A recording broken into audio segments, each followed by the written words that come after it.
Well, welcome to the English Bubble.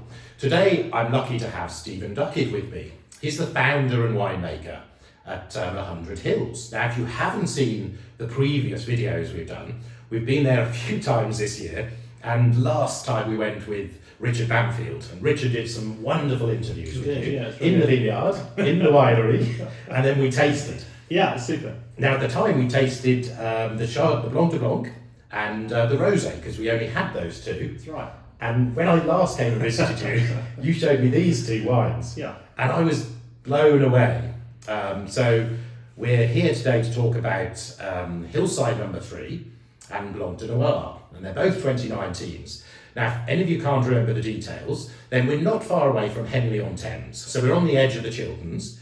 And we're probably, 6 or 8 miles from Henley-on-Thames in a place called the Stoner Valley.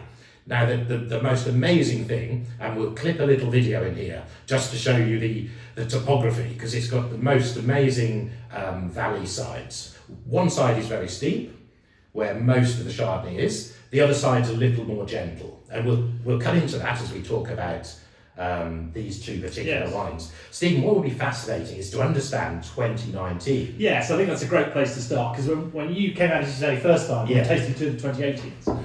And 18 has been a sort of classically warm vintage. I think pretty much the warmest vintage England had ever seen until that point. But 2019 was an equally fascinating vintage, a very early start of the season. We have as you know, Nick, a wonderful site that is really naturally frost resistant. The steep slopes and the valleys really help the airflow and help the frost stay away. And that was important because it was a very early bud burst. We had, by May the 1st, we had real shoots. And we then had a pretty warm summer. People forget now because 18 had been so warm. Right. June, July, and August saw plenty of days over 30 degrees. Really? And so it was pretty hot. And then, almost as soon as Veraison started for us, the weather cooled. And cooled significantly down into the 18, 19s, 20s.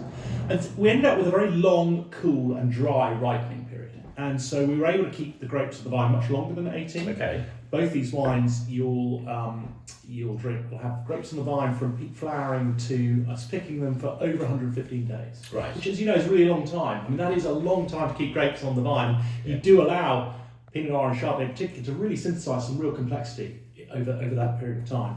So it was a terrific vintage. And I suppose the other interesting thing I remember about it, for the first time we really picked grapes in passes. It was long and cool. And so we sent teams through with instructions just to pick in that pass the ripest grapes off the vine at that time. So you might have been through 2 or 3 We went times? 3 times through, and in fact, that's why this is called Hillside No.3. So if you see numbers, on our wines, it always refers to the pass through. So this is Hillside No.3. This was the only time, in fact, we've had 3 passes. Right. But in this vintage, we went through the entire south-facing side of the vineyard, so all of those very steep slopes you were talking about, and we picked all of the last remaining Pinot and Chardonnay. I think it was the 28th, 29th, 30th October, so this is very late. Right. And we knew they tasted spectacular. I think as you pick in passes, one of the things I've learned, because we're often picked in this vintage, we picked over, at least 3 weeks, over 3 weeks. Okay. So you're talking about grapes that have got significantly longer on the vine, given a lot's happening right at the end. That's when, obviously the malic acid levels are dropping, but also the grapes synthesizing flavors and aromas in an attempt to get the birds to take those grapes away. Some are more useful. And so you really can taste, when you taste the base wines, very clearly our passes. Blind, it's really quite apparent. So this is a blend of all 3 passes? It is. No, this is the 3rd pass only. This is only the 3rd But pass. it's a blend of the Pinot and the Chardonnay parcels we have on the steep side. So the amphitheatre, for those of you who know 100 Hills, who have seen some of the previous discussions we've had, that very steep amphitheatre slope, meadowwoods in the far, it's almost a little close, it's surrounded by woodland, and then the long shallow hillside, which is still quite steep, but takes in a beautiful block of Pinot Noir. In fact, you're going to taste some of the second pick of the Pinot Noir in the Blanc de Noirs, which was also a fairly late pick as well of that Pinot. One of the things you haven't had a chance, because you've been talking, one of the things that I'm picking up a bit more today than perhaps I did before, and that's because it's kind of immediately opened and we're smelling. Yes. So I'm picking up your terroir, I'm picking up your Yeah, I think both of these wines actually showcase art terroir. I'm very proud of them for that reason. I think 2019 is a really interesting vintage for that. It's long. In many ways, it's a showcase vintage, I think. 18 is easy. You know, it's warm, everything ripens beautifully at the same, roughly the same time. But 19 shows much more variation, and I think we've made some really interesting wines as a result. But this does showcase our terroir. I mean, I think it's a... And the one thing I'm picking up today, we obviously always say don't do what we're doing, which is open a bottle and drink them.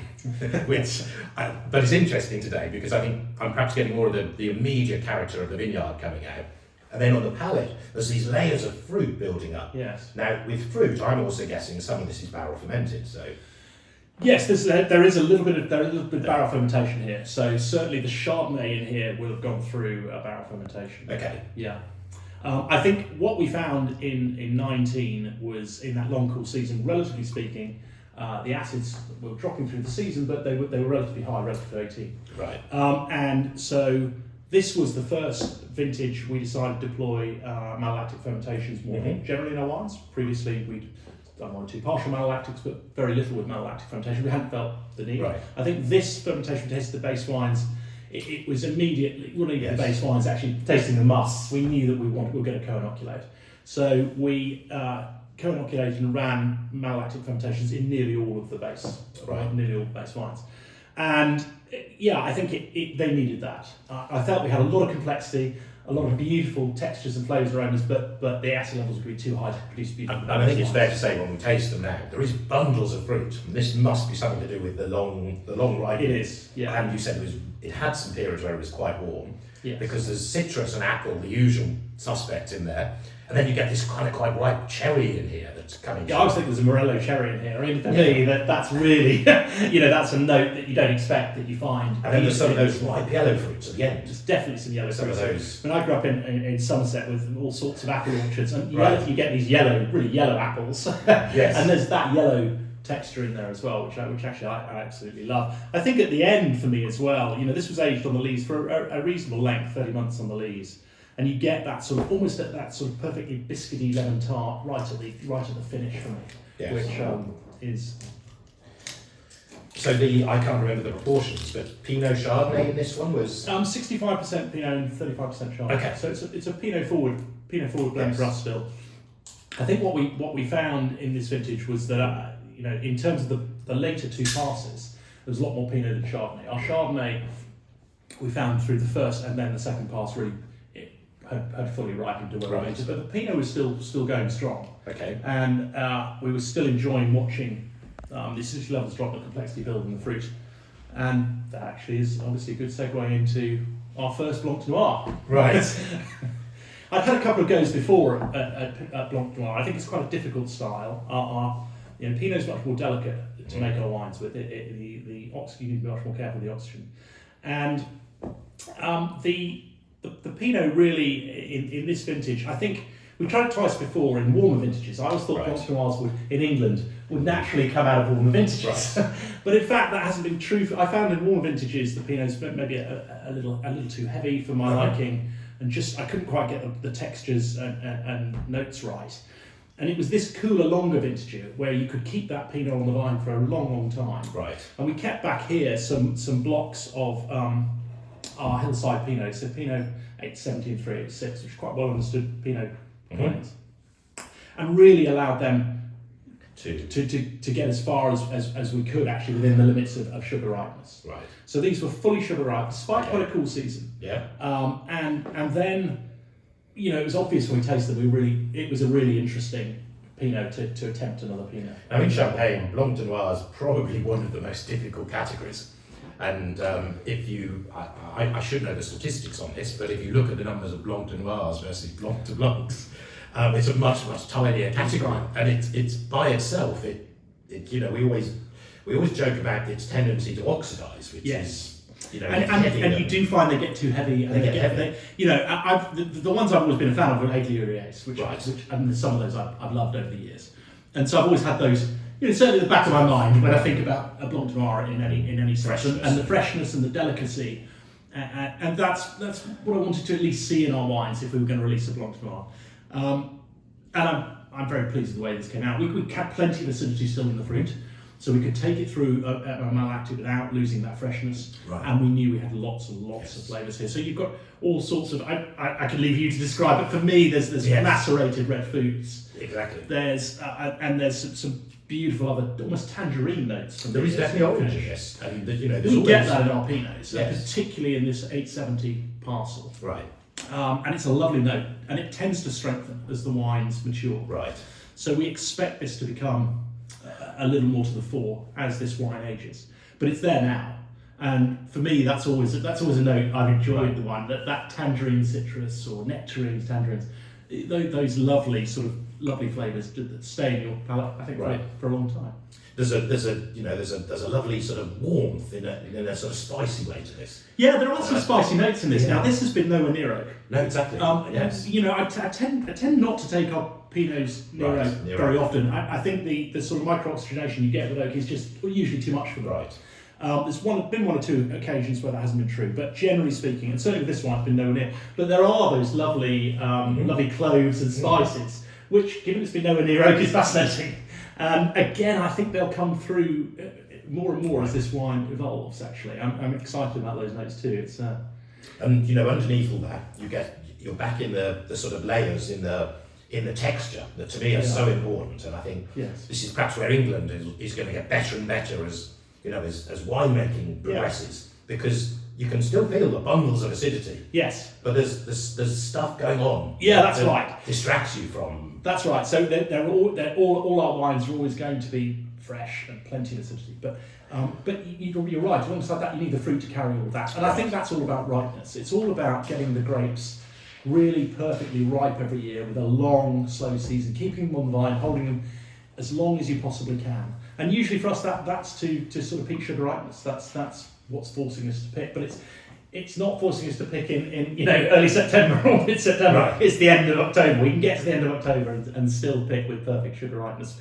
with plenty of acidity still in the grapes. And I think maybe what you picked up on here is you talked about hot. That was the hot seasons where you thought you'd be able to make brilliant Blanc de Noir. Maybe it's that I almost feel there's a cool streak somehow. I think I agree with this. This is a cool climate wine. Obviously a cool climate wine, isn't it? And I really.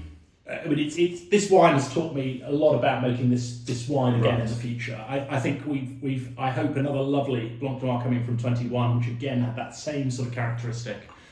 And unless there's something really distinctive about a base wine in those warmer years, which 2022 we've just been through this season, I'll be hesitant, I think, given my experience. But I'm looking forward to making these in the cooler vintages. No, absolutely. So the thing I'm loving about these, we've literally listed them. They just came into our bond a week ago, actually. So they've just come in. I particularly like the Blanc de Noir, and I think that's because I appreciate how difficult it is to make. Even in Champagne, I don't fall over myself to love many of them. I am just going to mention that this got a really lovely accreditation as well. So it's not just you and me saying it's lovely. Jancis Robinson tasted these very recently at the winery. And the Blanc de Noir, the first vintage of it in 2019, got a lovely score. It got an 18. Yeah, I think it was her favourite wine tasted this year in England, which is always something from Jancis. It's a great credit. You can see why when you taste it. I love that. There's something quite rich in there, but it's also quite linear. And I think I kind of like the control that you've managed to kind of keep. It's not one of those big, clumsy Blanc de Noirs. No, it needs to be tight. It needs to be tight. That's the point of it, isn't it? For me, and I'm very pleased with the way we've managed to express that in this. And today, are you going to have a favourite? I've said this before, Nick. It's like children; there are no favourites. I'm very proud of all the wines we've created, and neither Fiona nor I would ever release a wine we didn't love. So that's important, Aaron. I think today the number 3. I'm loving the Hillside No.3. But I'm seduced by the Blanc de Noir. Thank you. It's been a pleasure to chat again. Shall we have a Blanc de Noir toast? Yes. We shall. Yes. Cheers. Lovely seeing you, Stephen. You're very welcome. And enjoy a toast at home. Thank you, everybody.